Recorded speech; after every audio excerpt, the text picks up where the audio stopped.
ఓం శాంతి. ఈరోజు మురళి 18/6/2026. మధురమైన పిల్లలారా, అతీంద్రియ సుఖాన్ని అనుభవం చేసుకునేందుకు సదా నేనెవరి సంతానాన్ని అనే స్మృతిలో ఉండాలి.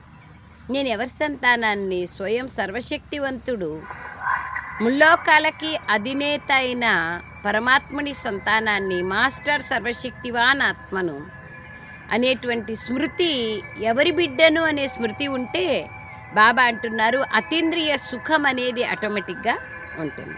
బాబాను మర్చిపోతే సుఖము కూడా మాయమైపోతుంది. అంతే కదా. ప్రశ్న: బాబాను కలుసుకోవాలనే స్థిరమైన సంతోషం ఏ పిల్లలకు ఉంటుంది? జవాబు: ఏ పిల్లలైతే తమ సర్వ సంబంధాలను ఒక్క బాబాతో జోడిస్తారో, ఎవరైతే ఒక్క బాబా స్మృతిలో ఉండేందుకు కష్టపడుతూ ఉంటారో, ఏ దేహదారిని స్మృతి చెయ్యరో వారికే స్థిరమైన సంతోషం ఉంటుంది. స్థిరమైన సంతోషం అందరికీ ఉంటుంది.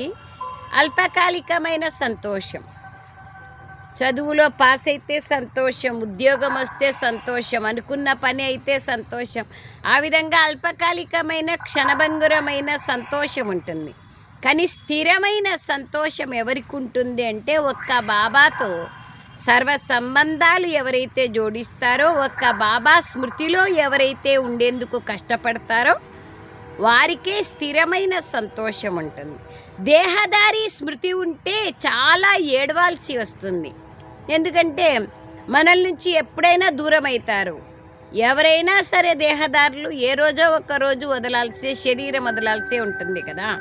విశ్వానికి అధిపతులుగా అయ్యేవారు ఎప్పుడూ ఏడవడానికి వీల్లేదు. బాబా బిడ్డలైన తర్వాత ఏడుపు, దుఃఖం అనే మాట నుంచినే మనము దూరం కావాలి.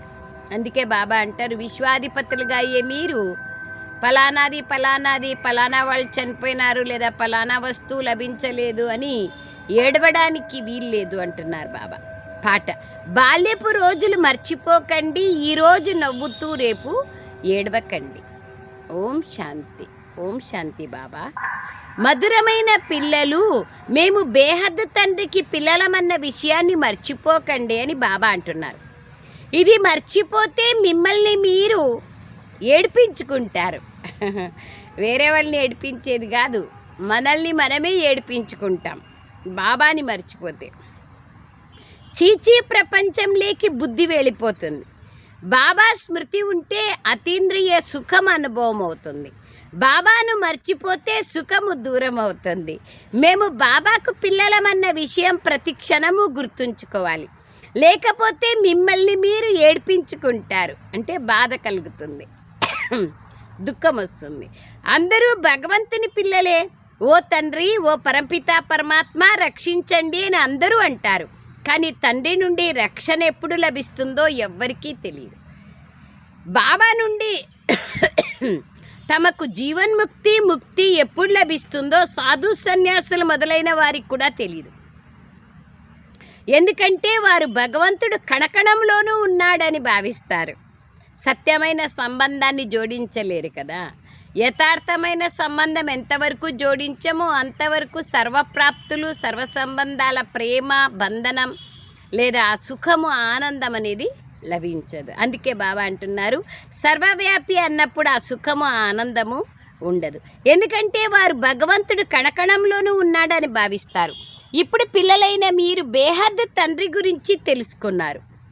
తండ్రి అతి ప్రియమైన వారు. వారికన్నా ప్రియమైన వస్తువు ఈ ప్రపంచంలో ఏదీ లేదు. ఉన్నా అన్నీ అల్పకాలికమే, ఏవీ లేవు, అన్నీ క్షణభంగురమైనవి, అల్పకాలికమైనవి. బాబా ఒక్కరే సదాకాలిక ప్రాప్తినిచ్చేటువంటి తండ్రి. సదాకాలిక సుఖాన్ని ఇస్తారు బాబా. బాబా అంటున్నారు, తండ్రి గురించి తెలుసుకున్నారు. తండ్రి అతి ప్రియమైన వారు. బాబా అంటారు, ఇటువంటి తండ్రిని తెలుసుకోకపోవడం చాలా పెద్ద తప్పు. శివ జయంతిని ఎందుకు జరుపుకుంటారు? అతడెవరు? అది కూడా ఎవరికీ తెలియదు.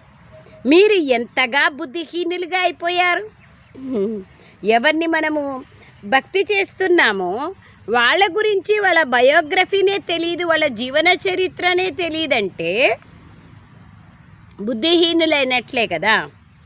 మాయా రావణుడు మిమ్మల్ని ఎలా తయారు చేశాడో చూడండి.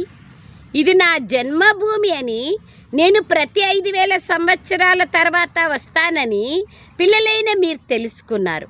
వారు 40,000 సంవత్సరాల తర్వాత కలియుగం పూర్తి అవుతుంది, అప్పుడు భగవంతుడు వస్తాడు అని అంటారు. 40,000 సంవత్సరాల తర్వాత 40,000కు ఎన్ని కల్పాలు తిరుగుతాయి? 8 కల్పాలు. ఇప్పటికే ఇట్లుంది భారతదేశం 5,000 సంవత్సరాలకే, ఇంకా 40,000 అయితే ఏమైపోతుంది? ఆలోచించాల్సిన విషయం కదా. అప్పుడు భగవంతుడు వస్తాడు అంటారు. త్రిమూర్తి చిత్రాన్ని కూడా చూపించడం జరిగింది. త్రిమూర్తి మార్గం అనే పేరు కూడా పెట్టుకుంటారు. కానీ త్రిమూర్తులైన బ్రహ్మ విష్ణు శంకర్ల గురించి ఎవ్వరికీ తెలీదు. బ్రహ్మ ఏం చేశారు, విష్ణు మరియు శంకర్లు ఏం చేస్తారు, వారు ఎక్కడుంటారు, ఇవేవి వారికి తెలీదు. పూర్తిగా ఘోర అంధకారంలో ఉన్నారు. బాబా రచయిత, వారికి ఎంత పెద్ద రచన ఉందో చూడండి. ఇది ఎంత పెద్ద అనంతమైన నాటకం. ఇందులో లెక్కలేనంత మంది మనుష్యులు ఉన్నారు. ఈ ప్రపంచంలో జనాభా లెక్కలేనంత మంది ఉన్నారు. 750 కోట్లు, ఇప్పుడైతే 800 కోట్లు. నేటికి 5,000 సంవత్సరాల క్రితం సత్యుగం ఉన్నప్పుడు, భారతదేశంలో ఈ లక్ష్మీనారాయణల రాజ్యం ఉన్నప్పుడు ఇంకా వేరే రాజ్యమే ఉండదు. భగవాన్ భగవతి శ్రీ లక్ష్మీ और శ్రీ నారాయణ యొక్క రాజ్యం ఉంటుంది. సీతారాములను భగవాన్ రాముడు భగవతి సీత అని అంటారు. ఇప్పుడు ఈ భగవాన్ నారాయణ మరియు భగవతి లక్ష్మి ఎక్కడి నుండి వచ్చారు? వారి రాజ్యం ఎలా చేశారు? ఎన్ని సంవత్సరాలు చేసి వెళ్ళారు? ఈ జీవన చరిత్ర ఎవ్వరికీ తెలియదు. ఓ భగవంతుడా, దుఃఖహర్త సుఖకర్త అని కేవలం నామమాత్రంగా పిలుస్తూ ఉంటారే కానీ ఏం అర్థం చేసుకోరు. ఇప్పుడు పిల్లలైన మీరు భగవతి శ్రీ లక్ష్మి భగవాన్ శ్రీ నారాయణులుగా తయారయ్యేందుకు ఇక్కడ రాజయోగాన్ని నేర్చుకుంటున్నారు. అలాగే భగవతి సీత భగవాన్ రామ్గా కూడా తయారవ్వనున్నారు. సత్యుగంలో 8 జన్మలు పూర్తి చేసి మళ్ళీ సీతారాముల రాజ్యంలోకి వస్తారు. 21 జన్మల కోసం బేహద్ రాజ్యాన్ని మీరు ఇక్కడ స్థాపన చేస్తున్నారు. 21 జన్మలకు బేహద్ రాజ్యాన్ని స్థాపన చేస్తున్నారు. మీరు భగవాన్ భగవతిగా స్వర్గానికి అధిపతులుగా అవుతారు. స్వర్గం ఆకాశంలో లేదు చెప్పారు కదా. పాపం పైన 7 లోకాలు, కింద 7 లోకాలు, 14 లోకాలు అని చూపించినారు కదా. అందుకే బాబా అంటున్నారు స్వర్గం ఆకాశంలో లేదు, ఈ భూలోకమే నరకం ఒక పక్క స్వర్గం ఒక పక్క తయారవుతా పోతుంది. నరకం వినాశం అవుతుంది, స్వర్గం ఎస్టాబ్లిష్మెంట్ అవుతుంది. స్వర్గమే అనేక సంవత్సరాల తర్వాత నరకంగా మారుతుంది. ఈ విషయం కూడా ఎవరికీ తెలియదు. పాతది కొత్తదిగా, కొత్తది పాతదిగా, రాత్రి పగలుగా ఎట్లయితుందో ఆ విధంగా పునరావృతి అవుతూ వస్తుంది. పూర్తిగా తుచ్చబుద్ధి కలవారిగా ఉన్నారు. ఫలానా వ్యక్తి స్వర్గస్థుడైనాడు అంటారు, కానీ ఏమి అర్థం చేసుకోరు. అచ్చా, మరి క్రైస్తవులు బౌద్ధులు అందరూ స్వర్గంలోకి వెళ్తారా? వారు తర్వాత వచ్చి తమ ధర్మస్థాపనను చేసుకుంటారు. మరి వారు స్వర్గంలోకి ఎలా రాగలరు? స్వర్గం అని దేన్నంటారో కూడా వారికి తెలియదు. జ్యోతి జ్యోతిలో కలిసిపోయింది అని సన్యాసులు అంటారు. కొందరు నిర్వాణధామంలోకి వెళ్ళిపోయారు అంటారు. నిర్వాణంలో కూడా లోపం ఉంది కదా. నిర్వాణం అంటే అతి దూరమైన స్థానం, దాన్నే నిర్వాణధామం అంటారు. బాబా అంటున్నారు నిర్వాణంలోకి వెళ్ళిపోయినారు అని అంటారు. వాణి నుంచి దూరంగా ఉండే స్థానాన్ని నిర్వాణధామము అంటారు. కానీ ఎవ్వరూ నిర్వాణధామంలోకి పోవడానికి వీలు లేదు. ఒకసారి జనమరణ చక్రాలైన సాకార ప్రపంచంలోకి వచ్చినారంటే మళ్ళీ వాపస్ 5,000 సంవత్సరాలకు ఒకమారు బాబా వచ్చి పావనంగా చేసి తీసుకెళ్తేనే వెళ్ళడానికి వీలవుతుంది, లేకపోతే వెళ్ళడానికి వీలు కాదు. వారు తర్వాత వచ్చి తమ ధర్మస్థాపనం చేసుకుంటారు. మరి వారు స్వర్గంలోకి ఎలా రాగలరు? స్వర్గం అని దేన్నంటారో కూడా వారికి తెలీదు. జ్యోతి జ్యోతిలో కలిసిపోయింది అని సన్యాసులు అంటారు. కొందరు నిర్వాణధామంలోకి వెళ్ళిపోయారు అని అంటారు. నిర్వాణంలో కూడా లోపం ఉంది కదా, అది కేవలం నివాస స్థానం మాత్రమే.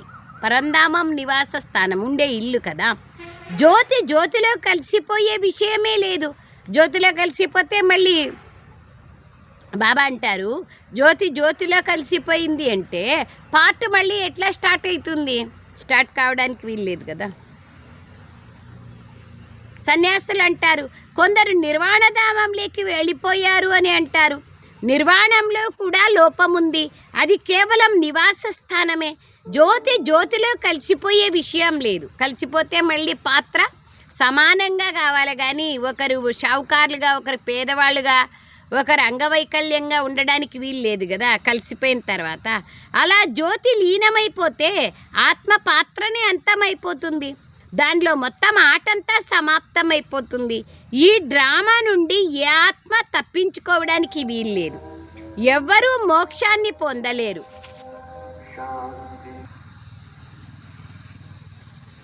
బాబా అంటున్నారు,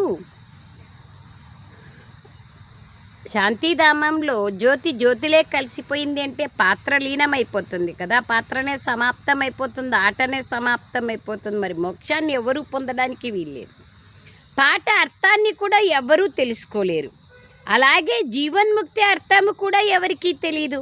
ఆత్మ మరియు పరమాత్మల అర్థం కూడా వారికి తెలియదు. బాబా అంటారు, మీ ముఖమైతే మనుష్యుల వలె ఉంది. ఈ దేవతలకు కూడా మనుష్యుల ముఖ కవళికలే ఉంటాయి, కానీ వారు దివ్య గుణాలు కలిగిన వారు. మనలో దివ్య గుణాలు సమాప్తమైపోయాయి.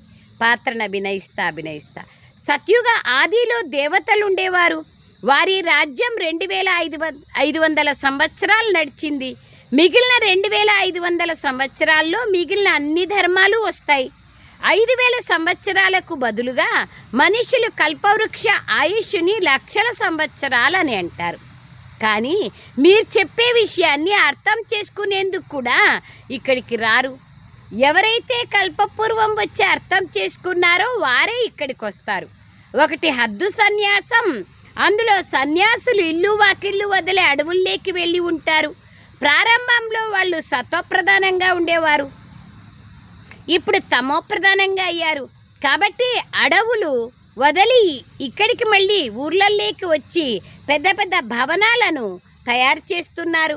ఈ సన్యాసులు కూడా పవిత్రత ఆధారం పైన భారతదేశాన్ని తప్పకుండా రచించారు. తప్పకుండా కొంచెం కొద్దో గొప్ప ధర్మం వినాశం కాకుండా నిలబెట్టారు కదా. భారతదేశ సేవను చేశారు. ఈ సన్యాస ధర్మం లేకపోతే భారతదేశం ఒక్కసారిగా వికారాల్లో దగ్ధమై ఉండేది, పతితంగా అయిపోయేది. ఇది కూడా డ్రామాలో రచింపబడి ఉంది. వారిలో మొదట పవిత్రతా శక్తి ఉండేది సన్యాసుల్లో.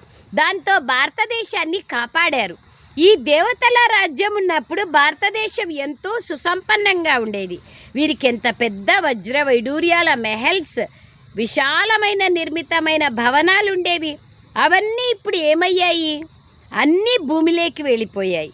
లంక మరియు ద్వారకా సముద్ర గర్భంలోకి వెళ్ళిపోయాయి అంటారు. అవి ఇప్పుడు లేవు. బంగారు మెహల్స్ మొదలైనవన్నీ ఉండేవి కదా.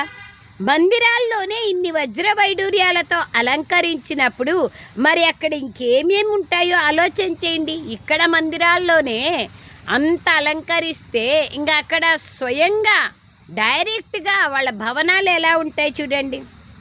అన్ని సంవత్సరాలు గడిచి మిగిలిన దాంట్లతో భవనాలు తయారు చేస్తే కూడా, మందిరాలు తయారు చేస్తే కూడా అంత బాగుంటే ఇంకా వాళ్ళ భవనాలు ఎలా ఉండొచ్చు? మరి అక్కడ ఇంకేమేమి ఉంటాయో కదా. పిల్లలైన మీకెంతో సంతోషం ఉండాలి. మన తండ్రి మళ్ళీ వచ్చారు, బాబాని స్మృతి చెయ్యండి అంటున్నారు. ఒక్కరినే స్మృతి చేయాలి, వారి ద్వారానే వికర్మలు వినాశం అవుతాయి. కానీ అది మర్చిపోయారు. దేహదారుల స్మృతి వచ్చేస్తోంది. దేహదారుల స్మృతిలో లాభమేమీ లేదు. నన్నొక్కడనే స్మృతి చెయ్యండి అని బాబా అంటున్నారు. ఏ దేహదారిని స్మృతి చెయ్యకండి. అమ్మ చనిపోయినా హల్వా తినాలి.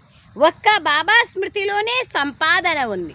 హల్వా తినాలంటే అక్కడ శవాన్ని పెట్టుకొని పోయి చేసుకొని తినేది కాదు. ఎలాంటి పరిస్థితుల్లోనైనా మన సంతోషం స్థిరంగా ఉండాలి అని అర్థం. అంతేగాని స్థూలంగా చెయ్యకూడదు అలాంటి పనులు. ఒక్క బాబా స్మృతిలోనే సంపాదన ఉంది. మనం శివబాబా పిల్లలం, వారి నుండి వారసత్వాన్ని తీసుకోవాలి. ఈ సమయంలో బాబాను స్మృతి చేస్తే చాలా చాలా ఆనందం కలుగుతుంది. బాబాను మర్చిపోతే పశ్చాత్తాపపడాల్సి ఉంటుంది, ఏడవాల్సి వస్తుంది.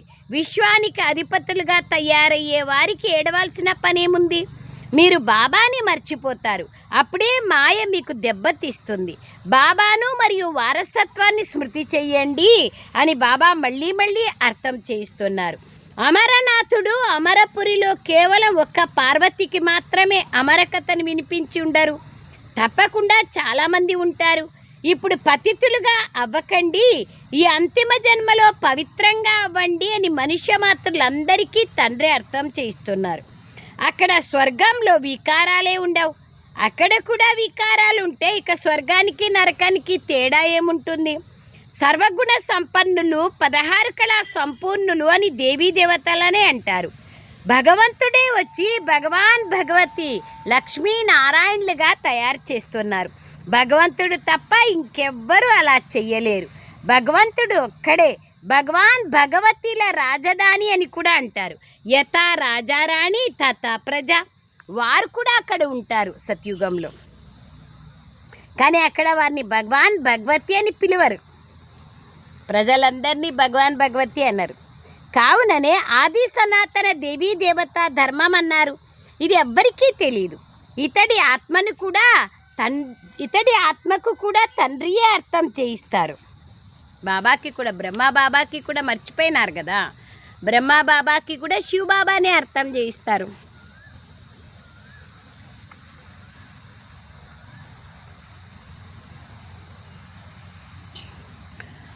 తండ్రి ఆత్మ మరియు దాదా ఆత్మ రెండూ ఉన్నాయి. ఒక ఆత్మ 84 జన్మలు తీసుకుంటుంది, రెండవ ఆత్మ పునర్జన్మరహితమైనది. బాబా ఎప్పుడూ పునర్జన్మలు తీసుకోరు. వారు ఒకేసారి వచ్చి మొత్తం విశ్వమంతటిని పవిత్రంగా చేసేందుకు రాజయోగాన్ని నేర్పిస్తున్నారు. బాబా పిల్లలైన మీకు ఈ విధంగా అర్థం చేయిస్తున్నారు. నేను ఇతడిలోకి ప్రవేశించాను. ఇతడు 84 జన్మలు అనుభవించి వచ్చాడు. ఇప్పుడు ఇది ఇతడి అనేక జన్మల అంతిమ జన్మ. నేను నిరాకారుణ్ణి.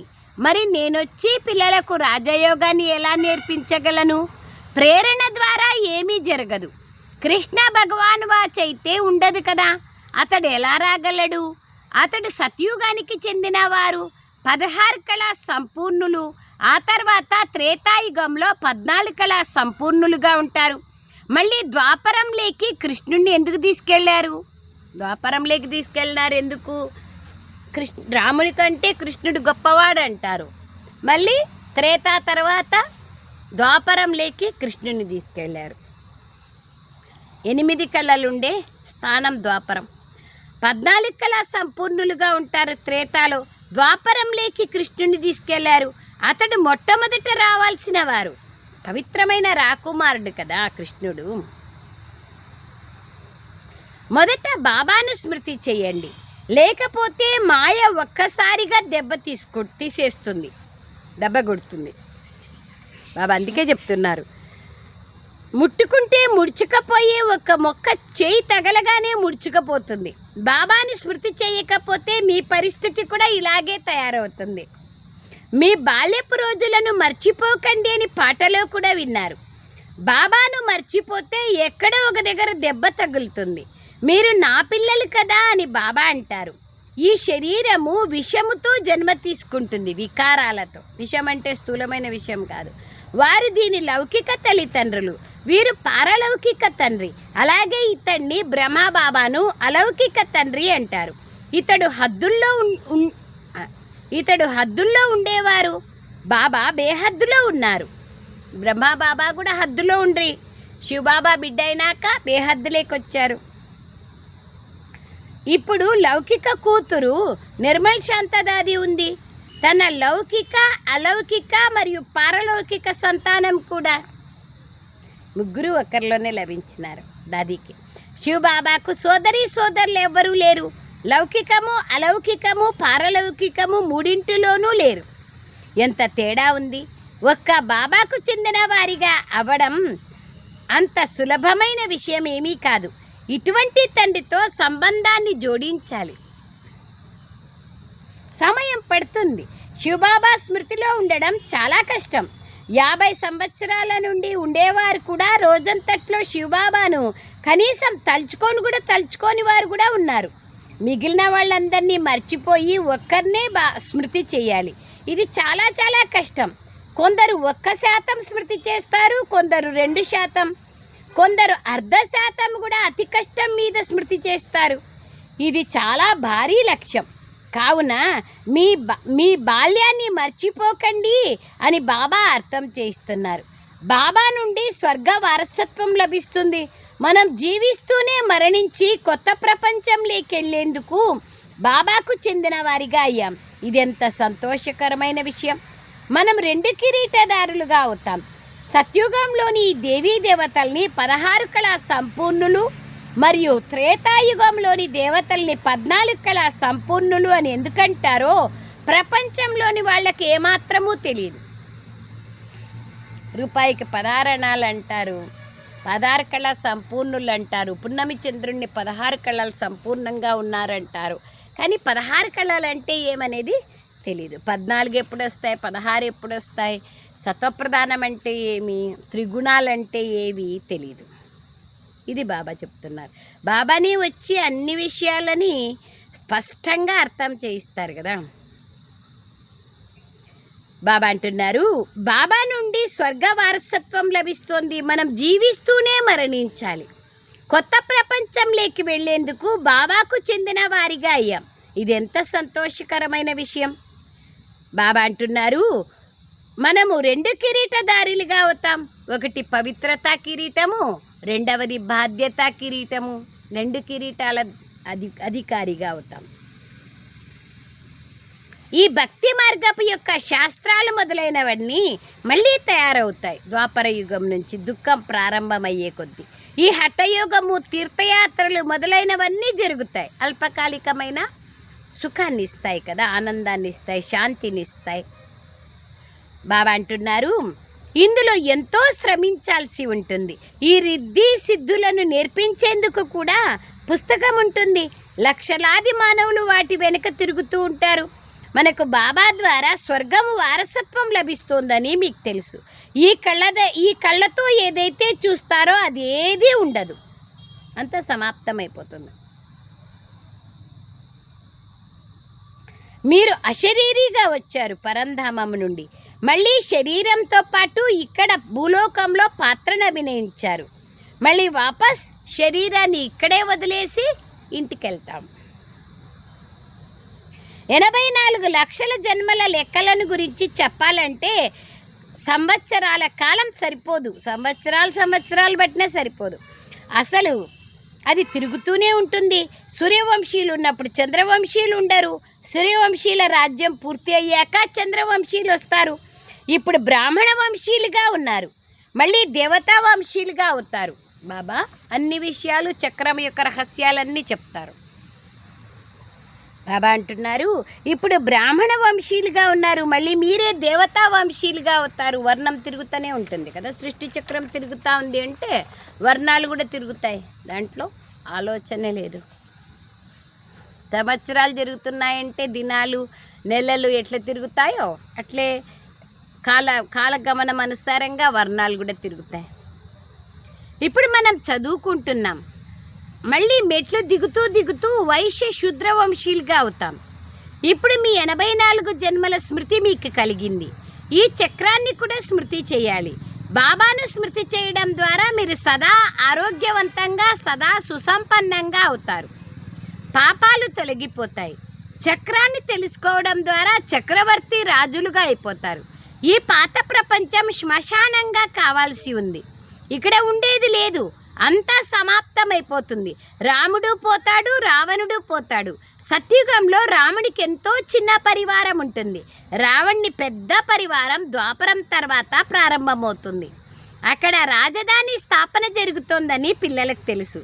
ఇక్కడ ప్రతి విషయంలోనూ ముఖ్యమైనదే పురుషార్థం. బాబా పురుషార్థం చేయిస్తున్నారు. పిల్లలారా, నన్ను స్మృతి చెయ్యండి. ఏ తండ్రి నుండి అయితే అపారమైన స్వర్గ రాజ్యాధికారం లభిస్తుందో ఆ తండ్రిని మీరు స్మృతి చేయలేరా? మీరు స్వర్గానికి అధిపతులుగా ఉండేవారని బాబా స్మృతిని కలిగిస్తున్నారు. ఇప్పుడు మీరు మళ్ళీ పురుషార్థం చేసి స్వర్గాధిపతులుగా కండి.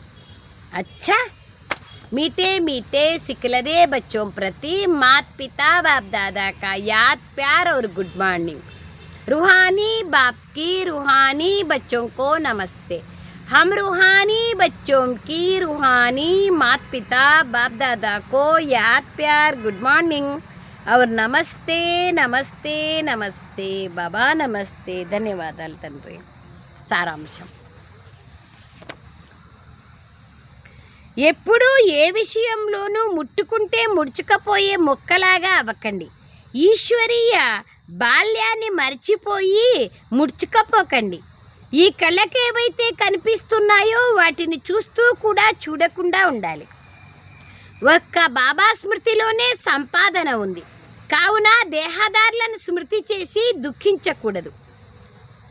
బాబాను మరియు వారసత్వాన్ని స్మృతి చేసి విశ్వరాజ్యాధికారాన్ని పొందాలి. బాబాను మరియు వారసత్వాన్ని స్మృతి చేస్తే విశ్వరాజ్యాధికారం మనదిగా అయిపోతుంది. అదే బాబా అంటున్నారు. వరదానం: శ్రేష్ఠ మతం ఆధారం పైన మాయరూపీ సాంగత్యం నుండి, మాయావి సాంగత్య దోషం నుండి అతీతంగా ఉండే శక్తి స్వరూప ఆత్మలుగా కండి. సంబంధీకులు వినడం లేదు, సాంగత్యం బాగాలేదు, ఈ కారణంగా శక్తిశాలిగా అవ్వలేకపోతున్నాం అని పిల్లలు కంప్లైంట్ చెప్తారు, ఫిర్యాదులు చేస్తారు. కానీ శ్రేష్ఠ మతం యొక్క ఆధారం పైన జ్ఞాన స్వరూపులు, శక్తి స్వరూపులన్న వరదానీలుగా అయ్యి మీ స్థితిని అచలంగా తయారు చేసుకోండి. సాక్షిగా అయ్యి ప్రతి ఒక్కరి పాత్రను చూడండి. మీ సతోగుణ పాత్రలో స్థితులై ఉండండి. సదా బాబా సాంగత్యంలో ఉన్నట్లయితే తమోగుణ ఆత్మ యొక్క సాంగత్యం యొక్క రంగు యొక్క ప్రభావము పడదు. స్లోగన్: ఎవరైతే కర్మ అనే కల్పవృక్షం కొమ్మలపైన కూర్చొని కర్మలు చేస్తూ కూడా అతీత స్థితిలో ఉంటారో వారే కర్మయోగిలు.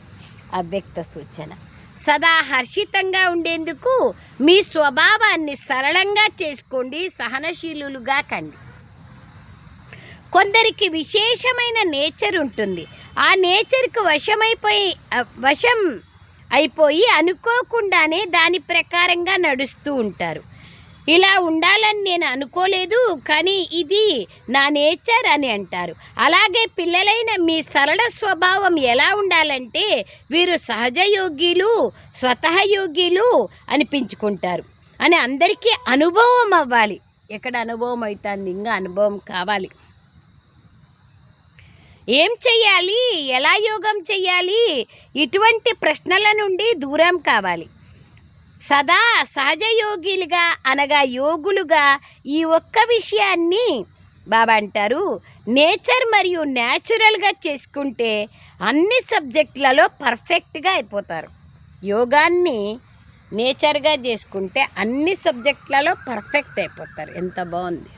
అచ్చా. ఓం శాంతి బాబా. ధన్యవాదాలు బాబా, ధన్యవాదాలు.